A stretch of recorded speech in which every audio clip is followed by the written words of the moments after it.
Zambia.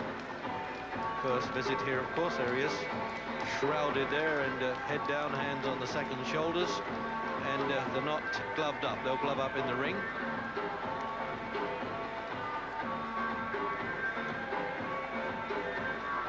Gets a chance now because the Boxing Board's Commonwealth Committee have voted him a logical contender. But very unknown in this country, obviously not because he hasn't boxed here, but because those he has defeated in Zambia don't really ring a bell with many of us here.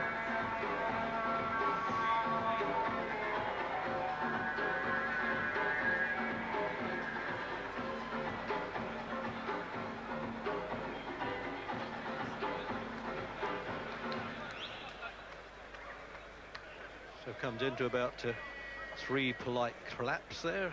And, Mr. Chipili, Lenny Chipili is the manager.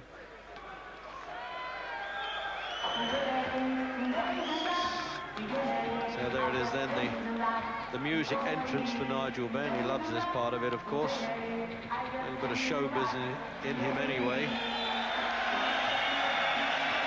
So there it is, holder of the Commonwealth Championship with the Commonwealth Trophy, and the promoter Frank Maloney there heading them. And there he is, all in the sequin outfit too. What a sharp dress that is for Nigel Benn. He's beginning to like the Royal Albert Hall for his stagey performances.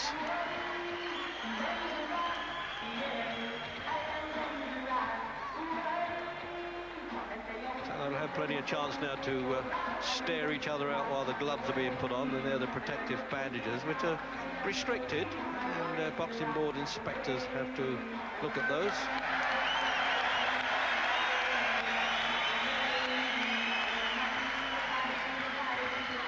Well, a little bit of fashion on show there, Jim, isn't it? Yeah, well, everything in black. The Dart Destroyer, he looks as though he means business as usual, doesn't he?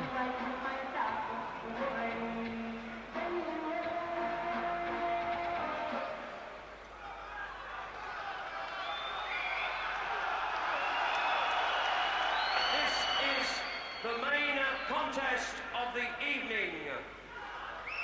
Frank Maloney and Terry Marsh Promotions are proud to present a contest of 12 3-minute rounds to decide the Middleweight Championship of the Commonwealth.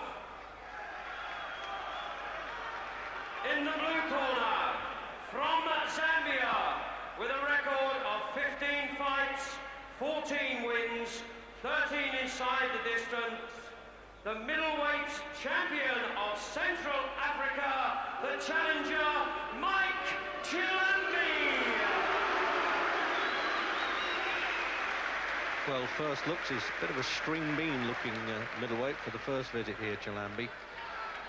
In the red corner, from Ilford, with a record of 20 fights, 20 wins, all by KO, the middleweight champion of the Commonwealth and People's Champion, the Dart Destroyer, Nigel! He's a bit like Ali in the sense that he feeds off the crowd, doesn't he, Nigel Benn? Loves it. And that really drives him on there with dad and son in the corner, Brian and Sean Lynch. At the weigh-in at 1 o'clock today, Chilambe scaled 11 stone 4¼ pounds. Benn 11 stone 6 pounds.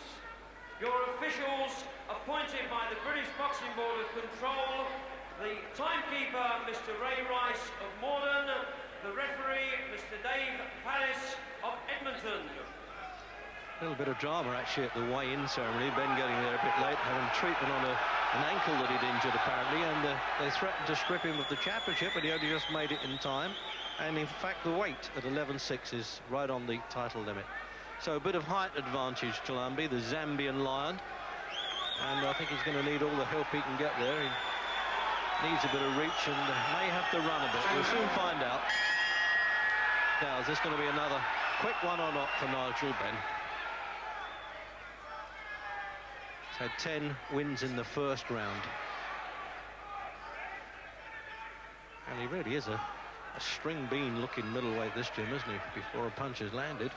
Yeah, well, he doesn't look to have a tight defence, so I don't know if he's looking for his feet to keep him out of trouble, but I would much rather have a tight defence if I was facing Nigel Benn. Sanctioned by the Commonwealth Committee of the Boxing Board of Control as a challenger. His only defeat is against his trainer, Enoch Charmer. He's not working in the corner with him tonight, apparently.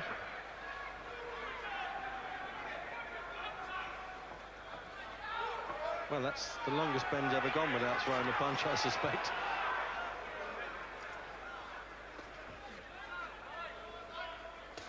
Oh, and there it is, one hit, and the first one he threw, he just simply poleaxed that line, and he's not going to get up, but if he does, I would think Parrish would stop it. We make that a 60-second one. He's already had a 16 seconds, he's had a 25, a 57 seconds, and he's done it again, Nigel Benn. 60 seconds with the first and only punch he really landed in the contest. Now, whether this fellow deserved the crack or not, we won't know, because Benn is liable to hit any fighter on the chin like that, and they can go, Jim. Yeah, it was a nice clean punch. It wasn't one of Benn's best punches, I wouldn't say, but it was certainly enough to finish the job tonight. Bang on the chin. The first punch, Benn throws, and the fight's all over.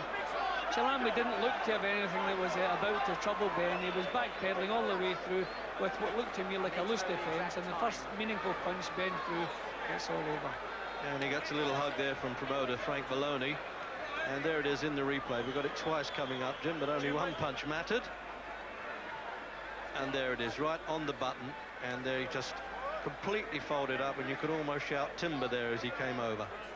Yeah, well, the punch was bang on the chin. As I say, not one of Nigel Benn's best punches, but still 80% power is still enough to put anybody in trouble. After 1 minute 7 seconds of the first round, Chilambe fails to beat the count.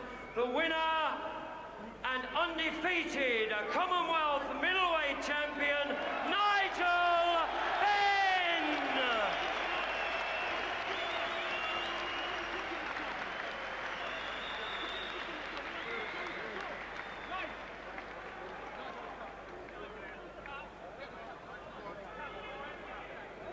The trophy will be presented by Mr. John Morris, the Secretary of the British Boxing Board of Control.